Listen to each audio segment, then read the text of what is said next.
Good morning, everyone. This is Lisa Listen with LisaListen.com and the blog Are You My Cousin? It's Tuesday, so it's time for another Tuesday's genealogy tip. And today I want to talk to you about using a vintage cookbook in your genealogy research. Now, vintage cookbooks can be put together for many reasons, and one of the popular reasons they were put together by women's groups were fundraisers. So it might be the women of a church or the women of a specific community would put together a cookbook of their best recipes and sell that for a fundraiser. So this was a very common thing that was done, and it was also rather prestigious and highly sought after for your ancestor to have her recipe included in one of these books. But what can that tell you as a researcher?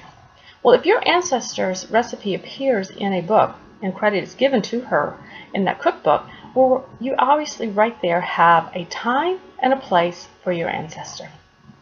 But don't stop there. Look at who else in that community or church group put a recipe in that book. Could that have been your ancestor's neighbor or even another relative? But it was somebody who associated with your ancestor during that time and place.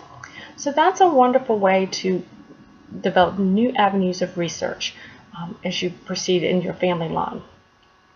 Lastly, the other really fun thing that you can find, maybe not doesn't progress your genealogy line back further, but look at the food, look at the recipes that were included. Look at the household tips that were included. These are really interesting, and these add color to our ancestors' lives. It gives us a glimpse into what usually a woman's life was like. So it adds color and commentary to your ancestors, so I would encourage you to look for those.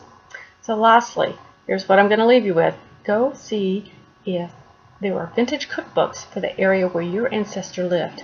If you know the church that your ancestor was part of, see if they have any vintage cookbooks in there. Start looking and broadening your thought processes. What could those records tell you? What could that book tell you?